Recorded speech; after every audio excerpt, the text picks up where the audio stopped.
네, 최희 목사님 오셨습니다. 어서 오세요. 반갑습니다. 네, 반갑습니다. 반갑습니다.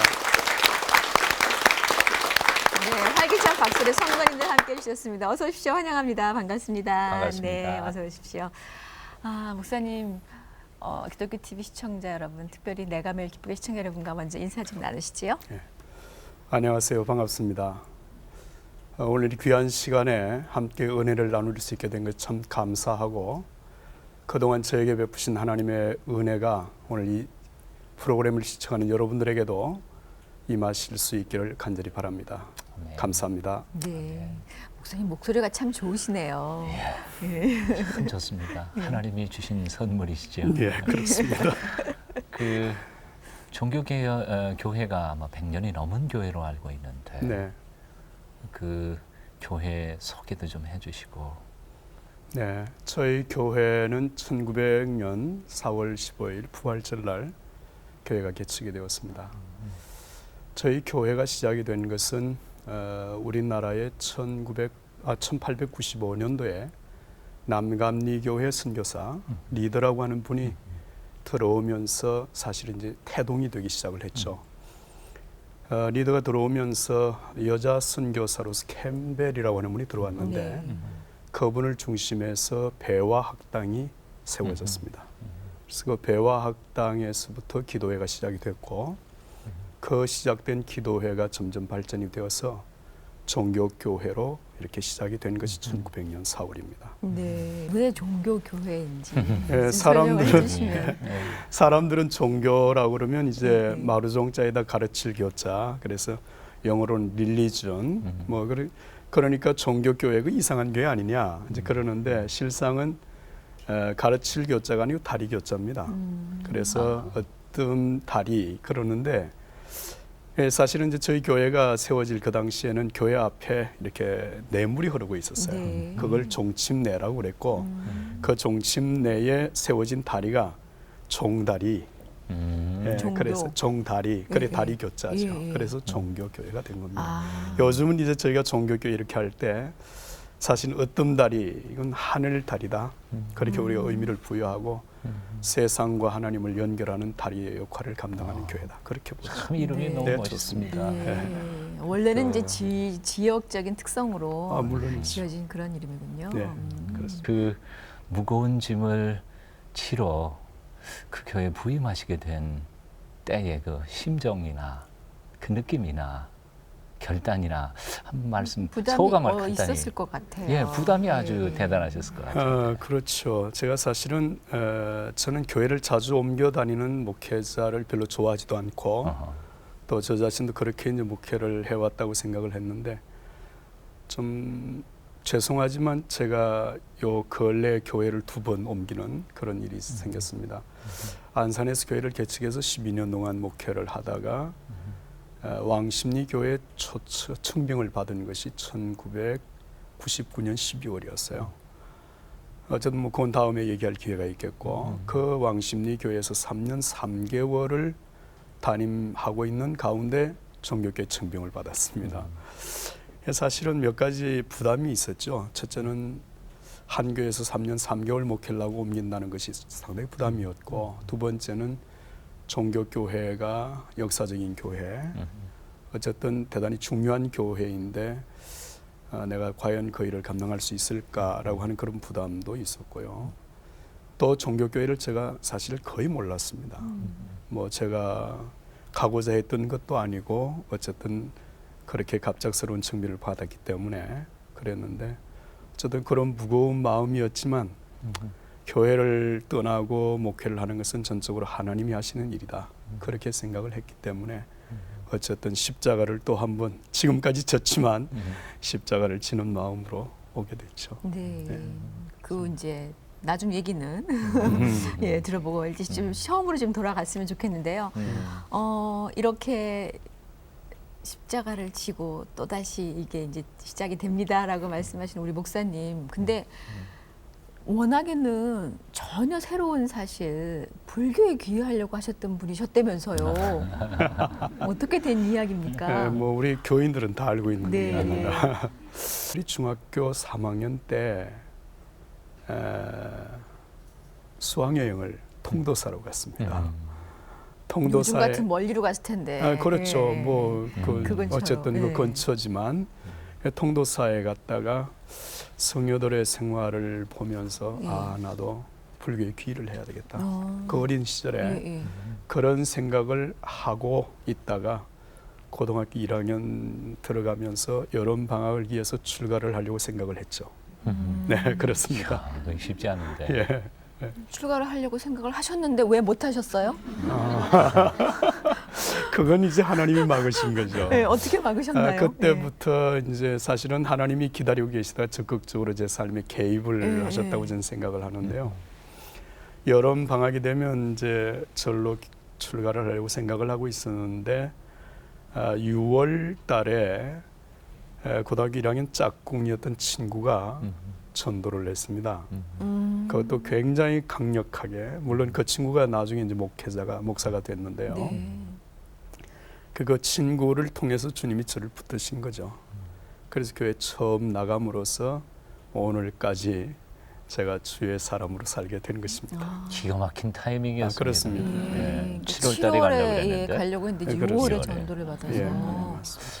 첫날 그 느낌이 강하게 있었기 때문에 딱 접으셨을 것 같거든요. 그렇죠. 예. 제가 처음 교회 가던 날은 그 교회가 부흥회를 하고 있었습니다. 예. 그런데 수요일 날 저녁으로 기억이 되는데 목사님의 설교는 제가 한마디도 기억을 못해요. 그래서 설교를 마치신 목사님께서 기도합시다.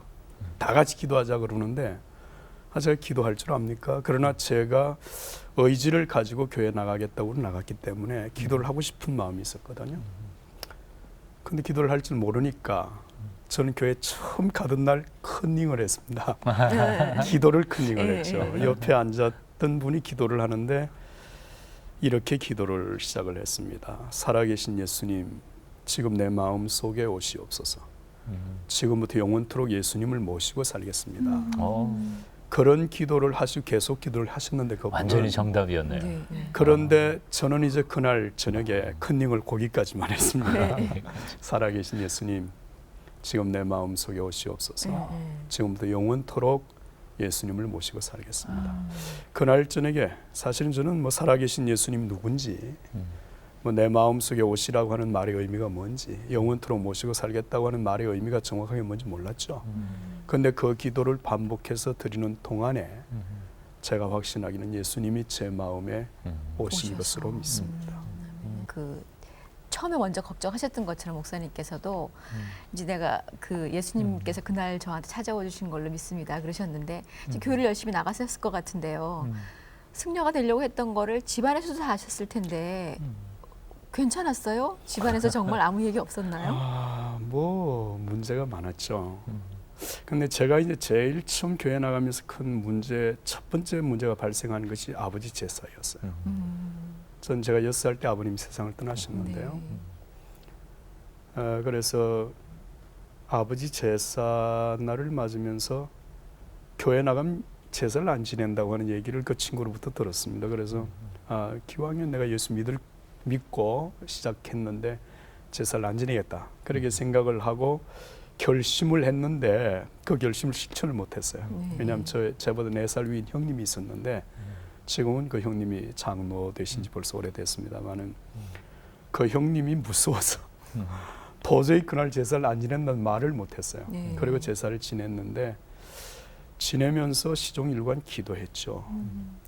주님, 이게 정말 하나님이 원하지 않는 일이라면 이 제사가 오늘로서 끝이 되게 해주십시오. 그렇게 간절히 기도를 했는데 그날 제사가 끝나고, 제사가 밤 12시 시작되는 거 아시죠? 예, 그렇죠. 끝나고 난 뒤에 저에게 개인적인 큰 사건이 생겼습니다. 그건 뭐 너무 신비한 얘기라서 제가 다 말할 수는 없고 그날 밤에 굉장한 그 마음의 체인지가 제게 왔어요. 그래서 이제는 내가 죽어도 제사를 하지 않겠다. 그렇게 결심을 하고 그로부터 한 달이 채 되지 않아서 구정이 되었습니다. 그 구정은 이제 낮에 제사를 그 차례를 지내니까 차례상을 제가 다 차리고 난 뒤에 제가 도망을 갔습니다. 시골이니까 담장을 넘어서 도망을 가서 하나님 앞에 기도하는 것이, 하나님 오늘 제사가 우리 집안으로서 끝이 되게 해주십시오. 그랬는데 그날 제사 우리 집에 끝이 되었습니다. 예. 그리고 이제 누님이 교회 나오신 것이 그해 3월, 69년도 3월이고요. 이제 형님이 교회 나오신 것이 69년도 5월. 굉장히 빨리 예, 빨리 그렇습니다. 하나님의 복음화가 은혜죠. 됐네요. 그 다음에 이제 70년도에 저희 어머님이 교회 나오셔서 뭐 저희 가족은 다 이제 복음화가 되었습니다. 예. 뭐 그러니까 뭐 절 간다는 것도 다 이제 정산이 된 거죠. 예. 그런 체험적인 신앙을 가지고 이때까지 오셨으니까 사실 주의 종이 된다는 사실에 대해서는 갈등이나 뭐 이런 것이 없었겠습니까? 어떻습니까? 예, 사실은 제가 교회에 그렇게 나가서 이제 68년도 고등학교 1학년 때 예수님을 영접하고 69년도 5월 달에 은혜를 받았어요. 그 은혜를 체험한 거죠. 부흥에 참석을 해서 은혜를 체험하면서 시작한 것이 새벽 기도였어요. 네. 네, 그래서 그날 5월 달에 시작한 새벽 기도회가 뭐 오늘 아침까지 이제 계속되는 것입니다. 이건 참 정말 하나님의 은혜고요. 그런데 그 은혜 받고 교회 생활을 하는데도 저에게 그 해결되지 않는 문제가 하나 있었어요. 그게 뭐냐면 교회 가서 기도를 하기만 하면 제 앞에 나타나는 하나의 이미지가 있었어요. 그 이미지가 성녀입니다. 성녀, 중. 중이 그 승복을 입고 바라를 메고 그리고 걸어가는 거예요. 내 앞에서 걸어가는 겁니다. 기도만 하면 나타나는 거예요. 네. 예. 그래서 참 이거 뭐 지우려고 해도 억지로 지워지지 않는 그런 모습이었는데 고등학교 3학년 겨울 방학이었던 것으로 생각이 드는데 그때 방학이니까 낮에 이제 낮잠을 잠깐 잤는데 꿈도 아니고 뭐 그거 이제 비몽사몽간이라고 그러죠. 그때 제 몸에서 어둠의 영이 빠져나가는 경험을 했습니다. 그거 굉장히 신비한 경험이죠. 제 발끝에서부터 몸을 통해서 머리로 빠져나가는 세 번의 같은 경험이 있었는데요. 뭐 굉장히 선명하고 제게는 굉장히 그 뭐라고 그럴까요? 드라마틱한 그런 경험이었습니다. 그 경험이 있고 난 뒤부터 그런 일들이 이제 다 없어지고 예. 그런 일이 있었죠. 그래서 그냥 자연스럽게 신학을 하셨어요. 자연스럽게는 아니고 제가 이제 사실 고등학교는 실업계 고등학교를 나왔는데요. 그래서 실업계 고등학교를 나와서 회사에 취직을 했죠. 그때는 이제 뭐 섬유 산업이 한참 이제 일어날 때였으니까 섬유 회사에 제가 취직을 해서 몇 달을 지냈는데 지나면서 제가 느낀 것이 내가 가야 할 길이 이게 아니다. 뭐 그런 생각을 이제 하게 됐죠. 그래서 재수를 시작을 했는데 부산에서 재수를 했습니다. 그 재수를 하면서 새벽 기도를 계속 하는데 어느 날 새벽에 기도를 하는데 제 마음속에 야고보서 1장 7절 말씀이 마음에 강하게 와 닿더라고요. 그게 뭔가 하면 두 마음을 품어서 이 마음이 갈린 사람의 기도는 하나님이 연락하지 않는다는 거예요. 그게 무슨 말인가 하면 제가 재수를 시작하면 저는 원했던 것이 사관학교를 가서 군인이 되려고 했습니다. 네. 그런 생각을 하면서 한편으로는 신학을 공부해서 주의 종이 되는 것도 전 좋겠다. 그러나 누구도 나에게 그것을 가르쳐준 사람이 없으니까 뭐 담임 목사님도 그런 얘기를 해준 적이 없고 신학에 대해서 누구도 얘기해준 사람이 없기 때문에 알고 있는 이제 그 사관학교를 가려고 생각을 했죠. 그런데 그날 아침에 기도하는 중에 두 마음을 품은 자의 기도는 하나님 듣지 않는다. 그래서 내가 지금 두 마음을 품고 있지 않냐. 그럼 어떻게 할 것이냐. 그래서 그날 아침에 기도하면서 하나님 제가 주의 종이 되겠습니다. 그런 결단을 하게 됐죠. 네. 그러고 난 뒤 오늘까지 뭐 목회자의 길을 걷는 것 그리고 목회자가 되고 사는 일에 대해서 한 번도 후회해보거나 어려움을 겪어본 적은 없습니다. 네.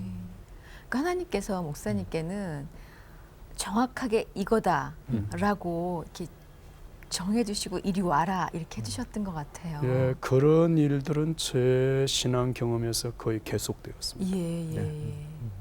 그런데 그렇게 이제 신학교를 가셨는데 전혀 어울리지 않는 모습, 무기정학을 당하셨대요. 무기정학은 좀 보통 큰 거 아닌가요? 어떻게 된 건가요? 그래도 퇴학보다는 적죠. 그 무기정학을 먹게 된 거는 죄송합니다만은 신학교 시절이죠? 예. 신학대학에 제가 이제 1972년도에 입학을 했는데 그때가 유신 체제 때입니다. 어쨌든 뭐 하나님께서 저를 훈련시키는 과정이라고 지금은 해석을 하는데요.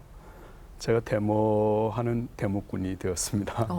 그래서 그때 이제 학교에서 상황이었으니까. 예, 뭐 어쨌든 대학 1학년 때부터 이제 그런 일들에 가담을 했고 뭐 2학년 때부터는 뭐 주동도 하고 뭐 이렇게 이제 시작을 했는데 그 대학 3학년 때 제가 학생회장이 됐어요. 네. 감신에서 학생회장이 됐는데 물론 그것도 뭐 하나님께서 나에게 그런 기회를 주셨다고 생각이 되고 그 학생회장이 돼서 이제 데모를 주동하고 뭐 이제 해나가는 일들 가운데서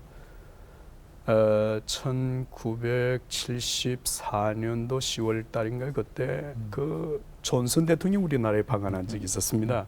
존슨 대통령 방한을 앞두고 대대적인 데모를 했습니다. 그래서 이제 유치장을 갔다 오고 그 다음에 아마 거기에 삼선 개헌 뭐 얘기 자원- 나오고 그 바로 뭐 직후 어쨌든 얘기였었죠. 뭐 박정희 그 맞습니다. 말기니까요. 네, 말기는 그때 72년도니까. 73년도, 74년도, 예. 그리고 75년도 이제 학생회장 그 역할을 계속 하다가 4월달에 명동 YWCA 대강당에서 이제 우리가 시국 강연회를 했습니다. 그때 뭐 한 매일 저녁에 한 1000여 명씩 모였어요. 한신대 학생회하고 우리 학생회하고 같이 조인을 했는데 이틀 동안 그 집회를 하고 그 다음 날 학교에서 대대적인 데모를 하다가 학교는 휴업령이 내리고 저는 이제 무기정학을 먹고 뭐 그랬죠. 네. 예. 근데 이제 복학을 하셨으니까 졸업을 하셨을 거고. 물론이죠. 예. 그렇죠. 그 1년 후에 다시 복학을 했죠. 뭐 그런데 이제 무기정학을 먹고 난 뒤에 뭐 저에게는 참 그런 기회가 참 중요했던 기회인 것 같습니다. 사실은 그 학교에서 마치 고삐 풀린 망아지처럼 뛰다가 무기정학을 먹고 혼자 격리가 되고 나니까 굉장히 힘들더라고요.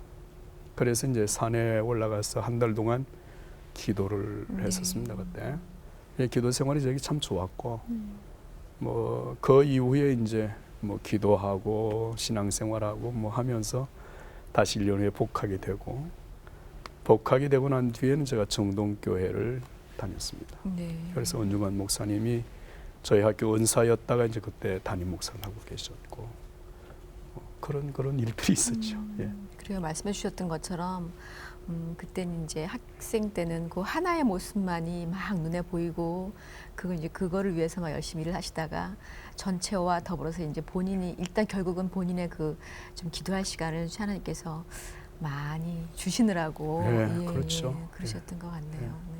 그런데 군목이 되셨어요? 아 그렇죠. 그 쉽지 않은 거 무기정학 아닌가요? 받으신 분이 그런 군복하실 수 있었어요? 무기정학이 아니라 사실은 들어갔다 나오 유치장 유치장만 갔다 갔다 와도 오시면. 못 가는 게 뭐 거의 100%고요. 네. 저희 선배들이 그런 상태보다 훨씬 약한 상태에서도 군목을 못 갔죠. 군종장교 시험은 저희들은 이제 신학대학 1학년 때 시험을 보는데요. 합격했었지만 선배들이 다 이제 사병으로 가는 것을 보면서 신학대학 졸업을 하면서 고민을 많이 했습니다. 어차피 뭐 사병으로 갈 것인데 내가 지원해서 갈 것인가 아니면 군목시험에 합격을 했기 때문에 79년도 4월까지는 징집이 자동적으로 연기가 되어 있었습니다. 그래서 이제 은중환 목사님하고 상담을 해서 했더니 뭐 아직까지 징집이 안 된 상태인데 미리 내가 스스로 결단할 필요가 있겠냐. 그래서 내일 일은 내일 걱정하고 오늘 할 일 열심히 하라. 그런 말씀이 계셔서 제가 이제 담임 목회를 나가고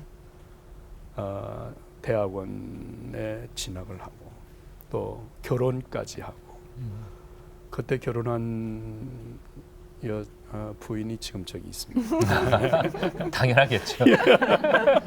오셨다는 걸 말씀하시고 싶은 거예요 지금. 아니, 앞으로도 계속 그렇게 될 거라고 생각을 해요. 근데 그런 상황에서 이제 아기도 하나 태어나고 그랬는데 사실 78년도 10월 달이 되니까 굉장히 이제 조급해지더라고요. 내년 4월에 징집인데 뭐 가만히 있으면 쫄병으로 갈 것은 확실하고 그때 이제 아기도 태어났습니다. 지금 우리 큰 아이인데 저 곧 결혼을 하게 되는 아이입니다만은 이거 이제 큰일 났단 말이에요. 그래서 국방부 군정실장을 찾아갔어요 개인적으로 그 10월 달에. 그래서 정말 내가 내년 4월 달에 군목으로 갈 수 있는가 없는가를 확인하자. 확인해 봤더니 못 간다는 정확한 대답을 하는 거예요. 그래서 이제 보안실에서 못 간다는 결론을 내려줬어요. 그래서 그 상황에서 제가 할 수 있는 일이 뭔가. 그래서 이제 작전 기도를 한 것이 100일 동안 매일 9시부터 10시까지 저녁에 제가 섬기는 교회에서 기도를 했습니다. 기도하는 동안에 85일째 되던 날 하나님께서 응답을 하셨어요. 군목으로 갈 수 있게 됐다는 거예요. 네. 그래서 제가 이제 그 믿음을 통해서 확신하는 한 가지는 뭔가 하면 세상 사람들이 다 안 된다고 해도 하나님이 되게 하시면 된다. 네. 그 믿음을 제가 그때 가졌습니다. 네. 그래서 군목도 다녀오시고 예. 이제 그러고 나서 가신 곳이 광림교회죠. 네. 네. 군목으로 제가 이제 40개월 훈련 뭐 4개월인가요? 훈련 그렇게 해서 이제 44개월 군목을 하는데 군목으로 가게 되면서 하나님 앞에 서원을 했죠. 제일 어려운 곳에 하나님 보내시면 죽도록 하겠습니다. 그래서 진짜 제일 어려운 곳으로 갔어요. 하나님 그렇게 보내셨어요. 내가 기도했으니까. 양구 최전방 철책선 부대에 갔는데요. 정말 춥습니다. 거기는.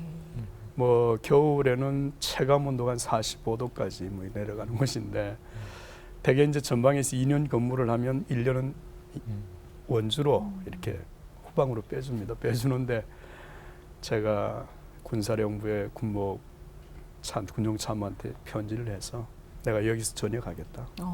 난 후방으로 안 가겠다. 그래서 거기에서 마지막까지 일을 하다가 나왔죠. 나오는 그 처음에 대대 교회를 하나 이제 건축을 해서 성구가 필요했는데 성구를 지원받은 것이 광림교회였습니다. 네. 그래서 성구 지원을 받기 위해서 갔댔는데 그때가 82년 5월 5일 날이었어요. 어린이날. 수요일 날 저녁에 내 갔더니 김선도 목사님이 저녁에 설교를 하라시는 거예요. 잠시 가셨는데. 그럼요. 그때 이제 대위계급장을 달고 군복 입고 갔는데 그래서 군복 입은 채로 그날 저녁에 설교를 했습니다. 광림교회 수요일 저녁에 그때. 그 설교를 하고 났더니 우리 교회 부목사로 오라고 제안을 해주셨어요. 근데 그때는 제가 이제 100일 뭐 제가 작전 기도를 할 때 되게 100일 동안 하는데 그건 특별한 의미가 있는 것이 아니고 100일 정도면 충분히 기도할 수 있는 시간이다. 그래서 전역하고 난 뒤에 내 사역을 어떻게 할 것인가를 기도하고 있었던 중이었어요. 그렇게 부목사로 오라고 할 때 제가 아직까지 기도 중이라 제가 말할 수가 없습니다. 그렇게 기도하는 중에 하나님께서 광림교회에 가도록 분명하게 응답을 해주셨죠. 그래서 광림교회였습니다. 그리고 광림교회에서도 오래 계셨죠? 오래 계셨던. 예, 광림교회에서 5년 4개월 있었는데요. 제가 광림교회로 간다 그러니까 주변에 저를 아는 사람들이 다 반대를 했어요. 왜냐하면 그 광림교회 간 선배 목사님들이 사실 1년을 넘긴 사람 별로 없습니다. 그 교회가 참 힘든 뭐 일이 굉장히 많은 교회. 뭐 여러분이 다 아시다시피 그 당시만 해도 주일날 수천 명이 출석하는 그런 교회. 목사님들이 아침부터 밤까지 코피 나도록 일하는 곳이니까 더욱 이제 제가 또 학교 다닐 때 데모하던 기질도 있고 이러니까 가서 내가 못 베길 것이다. 가지 마라. 그래서 제가 기도하는 중에 응답받았으니까 가면서 제가 그 얘기를 했어요. 만약에 내가 부목사로 3년 동안 거기에서 목회를 못하면 목회 자체에 대한 내가 실패로 인정하겠다. 그렇게 갔는데 8개월 만에 진짜 쫓겨날 뻔했어요. 광림교회가 생긴 이래로 제가 주일날 3부 예배 설교를 제가 처음으로 했습니다. 그게 83년도 4월 달이었어요. 뭐 지금도 제가 좀 늙진 않았잖아요. 근데 83년도 4월이었으니까 제가 30 그때 2세인가 뭐 1세인가 좌우지간 그랬는데 제가 상당히 교만했습니다. 교만했다가 이제 뒤통수를 된통 얻어맞고 사역을 그만할 것인가 이제 그런 그 순간이 있었는데 참 공교롭게도 교회에서 그런 일이 있고 난 뒤에 바로 다음 날 월요일 날 저녁에 저희 집에 새 천사가 찾아왔어요. 그 천사들은 담임 목회를 나오라고 하는 제안을 제기한 거예요. 그 이제 부천에 있는 교회인데 그 당시 한 150명 모이는 교회고, 뭐 교회 건축을 위해서 대지가 한 450평 만들어져 있고 건축 원금이 되고 있는 교회였습니다. 교회 담임 목회를 오라고. 자, 교회에서는 지금 야단 맞고 쫓겨나야 될 형편인데 여기서는 담임 목회를 나오라고 그러고, 이게 이제 오비일학이라고 그러잖아요. 한 주간 동안 계속 거의 매일 저녁에 찾아왔어요. 그런 상황에서 마지막으로 이제 제가 김선도 목사님한테 찾아가서, 목사님이 정말 제가 마음에 드시지 않는다면 제가 교회를 사임하겠습니다. 그랬다가 야단을 더 맞았습니다. 그러면서 이제 그 극복을 하고 5년 4개월 제가 목회를 하는 동안에 부목사로서는 해외 연수를 제일 먼저 다녀오기도 하고, 또 그 교회에서 광림교회 개척교회로서는 제가 첫 번째 담임자가 되고요. 뭐 그런 많은 인정을 은혜를 받으신 받았고, 거네요. 만약에 제가 안산 서울 광림교회 목회를 하지 않았다면 제가 오늘처럼 잘하지 못했을 수도 있겠죠. 5년 동안 훈련소에서 네, 훈련 계셨습니다. 아주 잘 받았습니다. 네. 너무 감사하죠. 그렇게 해서 안산 광림교회 이제 네. 개척하는 그 첫 뭐 나가셔가지고 그 교회가 굉장히 많이 부흥이 되고 네. 또 이제 성전도 봉헌하고 그런 아름다운 일들이 많이 있었죠. 그 이제 안산으로 가게 된 중요한 동기는 제가 3년 여기 부목사겠다고 그랬습니다. 그때는 시작할 땐 담임 목사님하고 다 얘기도 했고, 근데 3년이 됐는데 나가라 소리를 안 하시더라고요. 근데 4년이 되니까 나가야 되겠더라고요. 왜냐하면 내가 약속한 게 있는데 뻔뻔스럽게 계속 있는 것 같아서. 그래서 만 4년이 지난 1986년 8월 22일 날 제가 부임을 했으니까 그날부터 이제 하나님께 작정 기도를 했어요. 하나님 내 임지를 열어달라고. 100일 동안 역시 이제 밤 9시 10시까지 매일 저녁에 기도실에 올라가서 기도를 하는데 세 가지 기도를 했어요. 기왕에 내가 하는 목회는 축복의 목회가 됐으면 좋겠습니다. 그러니까 축복의 목회가 되게 해주십시오. 그 축복은 하나님의 축복과 김선도 목사님의 축복과 교인들의 축복과 그리고 개척교회를 한 그 교회 자체가 축복이 넘치는 교회가 되게 해달라는 그 기도고, 두 번째는 건물을 100평 이상을 주십시오.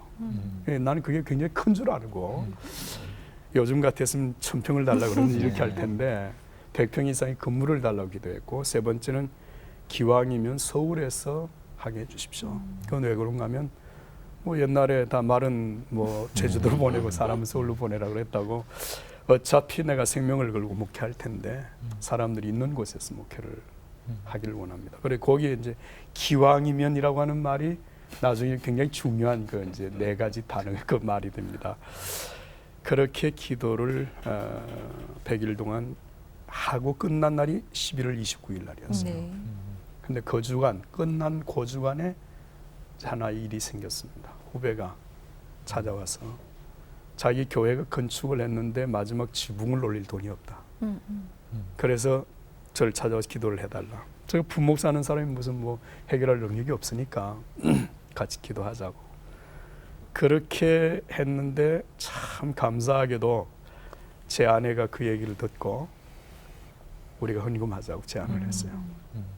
헌금이 어디 있냐 돈이. 그랬더니 제가 부목사를 마치면 성지순례를 보내주기 위해서 1년 동안 적금을 든 것이 200만 원이 있었어요. 그래서 그 적금 든 돈을 가지고 헌금을 하자. 그래서 그 헌금을 200만 원 하고 그 목사님께 교통비를 5만 원 드린 것까지, 어쨌든 이게 이제 역사적인 사건입니다. 그렇게 해서 드렸는데요.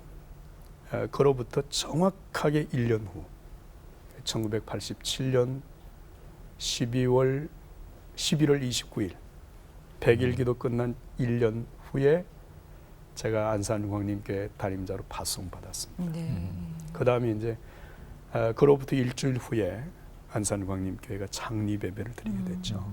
그 창립 예배를 드릴 때 교회 땅을 340평을 샀고 건물을 지었는데 건물이 반지하 1층, 지상 1층, 중층에서 187평 건축이 되어졌고요. 그 다음에 88년도 3월 6일 날 봉헌식을 했는데 그 건물에 봉헌식을 했는데 제가 봉헌하는 날 굉장히 놀랐어요. 그 이제 봉헌 순서라도 이 점 이제 서울광림교회 남선교회에서 개척한 교회니까 만들어 왔는데 그 봉헌 순서에는 이제 건축 개요가 쭉 나오잖아요. 건축 뭐 땅 340평, 건평 187평, 그 다음에 뭐 성구가 어떻게 돼서 전체 네, 예. 건축비가 얼마가 됐습니다. 이 땅 나왔는데 그 건축비가 2억 500만 원이었어요. 아, 그게 이제 205만 원의 100배. 100배입니다. 그래서 그때부터 제게 믿음이 하나 생긴 것이 또 하나님께서는 하나님은 100배로 100배를 맺게 갚아주신다. 네. 예. 그래서 안산광림교회가 시작이 되었습니다. 네. 네. 그렇게 해서 초창기 아까 처음 시작할 때 말씀해 주셨던 것처럼 안산감리교회 섬기시다가 또 잠시 왕십리 교회에 계시다가 지금 이제 섬기는 종교교회로 오게 되셨는데 시간이 참 많이 지났네요, 목사님.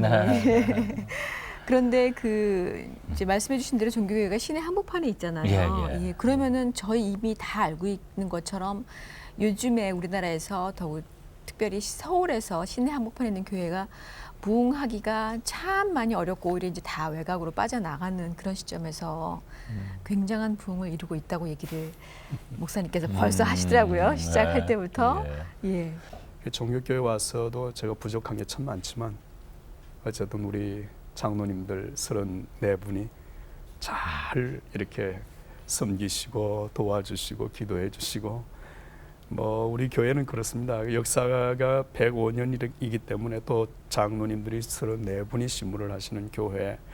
그래서 어떻게 보면 굉장히 경직되고 뭐 이렇게 됐을 것 같은데 전혀 그렇지가 않습니다. 네. 그렇습니다. 그래서 그런 것이 뭐 오늘 교회 성장의 또 하나의 바탕이고 더 중요한 것은 전임자이신 나원영 목사님이 27년을 심호하셨어요. 심호하시는 동안에 교회를 굉장히 가족적인 분위기를 만들었어요. 그러니까 우리 교회는 뭐 와 보십시오. 누가 와도 이게 가족 같은 분위기다. 네. 그런 분위기가 있고요. 예. 그리고 이제 건축을 다 하시고 봉헌까지 하시고 그렇게 이제 제게 교회를 물려주셨고 더불어서 또 하나님의 은혜와 축복인데 그 도심 한가운데 옆에 교회 옆에 아파트가 좀 들었었습니다. 네. 그런 것들이 교회가 변화될 수 있는 좋은 계기들이 된 것 같기도 합니다. 예. 목사님께서 다 말씀 안 하시니까 저희가 지금 다 바로 종교교회로 갈 수는 없고 성도님들 오셨잖아요. 예. 여쭤보죠, 뭐. 예. 네. 예. 안녕하세요, 반갑습니다. 네. 안녕하세요. 예. 목사님 오시고, 그러니까 더 오래 계셨던 거죠? 종교교회 생기신 지 얼마나 되셨어요? 저는 5년쯤 예. 된 것 같아요. 네. 왕 선배님이신데 목사님 오시고 좋아진 게 있다면 어떤 것들이 많이 달라졌나요? 네, 저 여러 가지가 있죠. 근데 지금 목사님 말씀하신 것처럼 저희 교회가 이제 성전이 재건축됐거든요. 그 가운데 저희가 예배 처소가 마땅치 않아서 뭐 그 인근에 있는 감신대 가서 예배드리고 하느라고 신앙생활이라든가 또 뭐 전도라든가 이런 거 하는데 참 어려웠었어요. 쉽지가 않았었어요. 그런데 마침 우리 이제 성전이 재건축되면서 이제 아름다운 새 성전을 하나님께서 우리에게 허락하시면서 저희 성도들의 기도에 응답을 해주셨어요. 이제 우리가 새 성전을 건축했으면 이제 성전을 채워야 되잖아요. 그것처럼 이제 교회의 부흥 성장과 또 영적 예배 회복의 비전을 가지신 우리 최 목사님께서 저에게 오시고 또 목사님이 정년 퇴임하신데 바로 이어오셨기 때문에 네. 저희들이 그것을 잘 감당할 수가 있었어요. 이제 목사님이 오시면서 그동안 저희 교회가 전도를 잘 못했어요. 이제 아까 말씀드린 것처럼. 그런데 이제 전도하는 방법도 잘 모르고 사실 대상자 만나는 것도 우리는 두렵잖아요. 복음 전하는 방법도 모르고. 근데 저희 교회 전도 폭발 훈련을 이제 목사님께서 소개시켜 주셨어요. 네. 그 훈련을 받으면서 이제 하나님의 군사로 이제 만들어져 가고 있는데 지금은 때를 얻든지 못 얻든지 담대하게 전할 수 있는 그러한 마음이 생겼거든요. 네, 예. 이것도 하나의 목사님이 오시면서 이제 우리 교회가 성장할 수 있는 하나의 작은 결과라고도 볼 수 있고 저의 신앙생활이 아주 크게 변화된 네. 그런 결과라고 말씀드릴 수 있을 것 같아요. 네. 개인이 변하면 전체 교회가 다 변하는 그렇죠. 거니까요. 네. 예, 예. 한 분께 더 말씀을 좀 나눠볼게요. 네. 예. 예. 가까이, 목사님에 예, 대한 예, 얘기 신뢰감이란지 뭐 목사님께 대한 평소에 드리고 싶으신 말씀 있으셨다면. 네, 그러니까 예. 우리 최유 목사님 딱 뵈면 정말 하나님 말씀대로 사시는 분이다 이런 감이 언제나 오고, 그리고 아까도 얘기해 주셨지만 그런 진취적인 비전을 항상 가지시면서 제시해 주시고 계세요.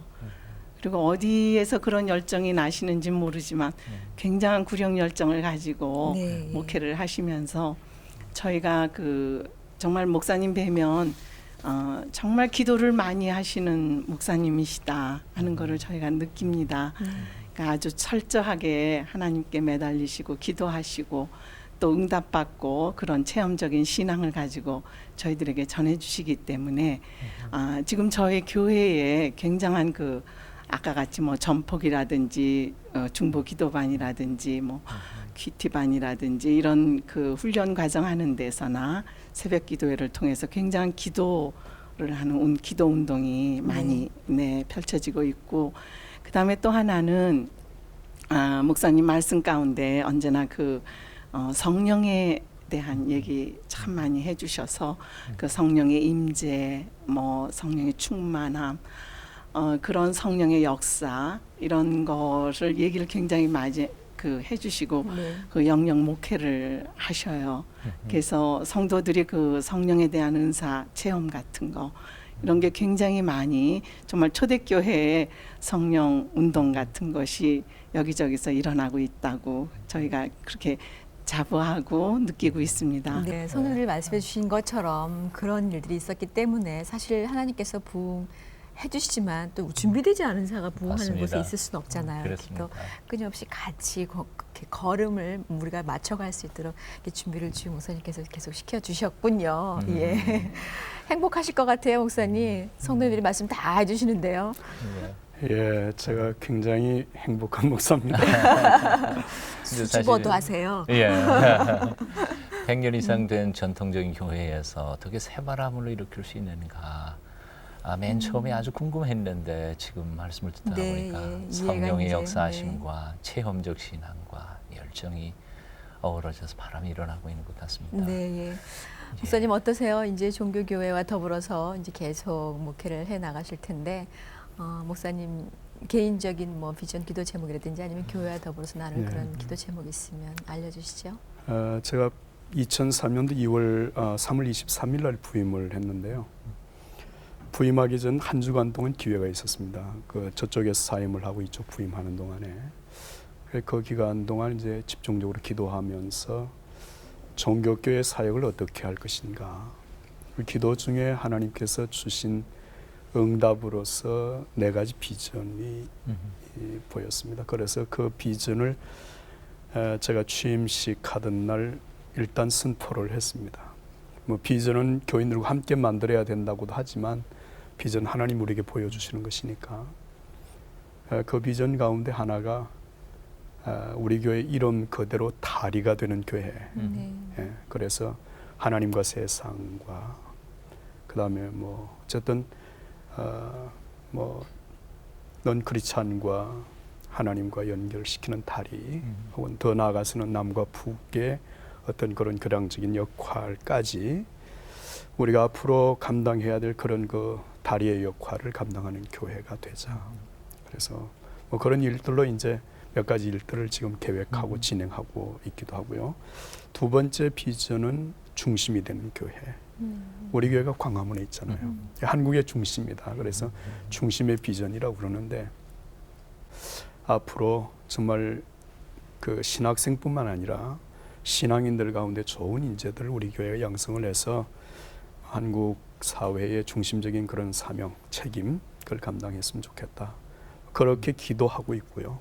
그런 일은 하나님이 차츰 또 이루어 주실 것이라고 믿고 현재도 좋은 이제 그런 역할을 감당하는 분들이 사실 있습니다. 그다음 세 번째가 선교하는 교회. 네.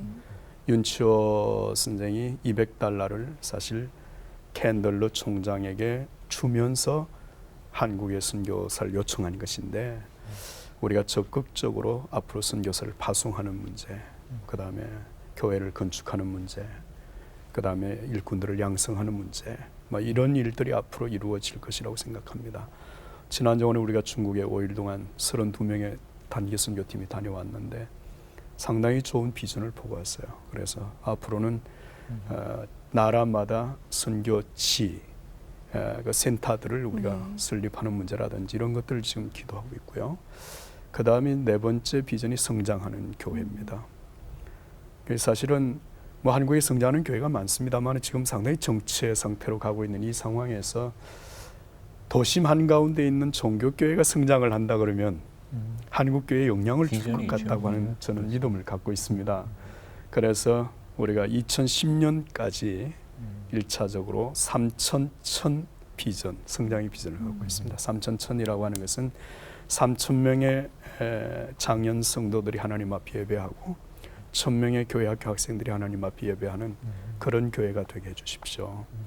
그렇게 해서 이제 기도하고 있는데 아까 말씀대로 교회가 많이 성장한 것은 아니지만 제가 부임해서 2년 이렇게 지나오는 동안에 대개 이제 우리 교회 어른들 예배가 850에서 한 900명 정도 그랬는데 이제는 그동안 2부 예배가 신설이 되었고 그 다음에 4부 청년부 예배가 신설이 되고 그 다음에 청년 목회자가 오고 또 교회학교 전담 목사님이 오시고 또 영상을 전담하는 목사님이 오시고 이렇게 해서 예배 시간이 이제 늘어나게 되고 또 새로운 교역자들이 들어오게 되고 전문 사역들을 감당하게 되고 이렇게 하면서 지금 교회가 조금 늘어났죠. 교인들이 지금 1, 2, 3, 4부에 한 1,300명 정도 출석을 하고 있고요. 교회학교도 지금 잘 지금 다져져 가고 있는 상황이고 그러니까 이제 도심 한가운데 있는 교회가 작년에 한 450명 등록을 한 거거든요. 그러니까 사람들이 도대체 어떻게 된 거냐 이제 그렇게 얘기를 하죠. 근데 그건 다 하나님이 하신 것이고 1년에 이제 봄하고 가을에 우리가 2번 전도 대회를 행합니다. 그런 일들을 통해서 교인들이 열심히 전도하시려고 하고 아까 얘기했던 전폭이라든지 제자 훈련이라든지 이런 여러 가지 이제 훈련들을 통해서 자신 있게 이제 우리 평신도 사역자들이 중심에 서서 앞장서서 일하는 교회가 됐어요.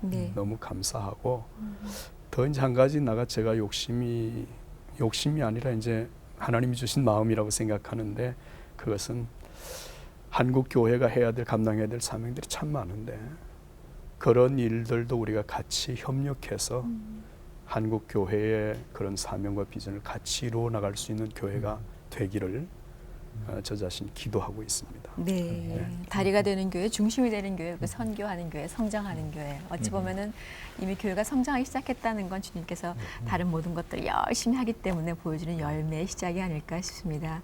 그리고 또 우리들이 세상에 반드시 빛과 소금이 되어야죠. 너무 당연한데 자꾸 놓쳐가는 이런 것들을 다시 한번 기억하게 해주셨어요. 위에서 여러분 많이 기도해 주시길 부탁을 드릴게요. 네, 함께해 주신 목사님 그리고 성도님들께 감사의 박수입니다. 고맙습니다. 감사합니다. 감사합니다.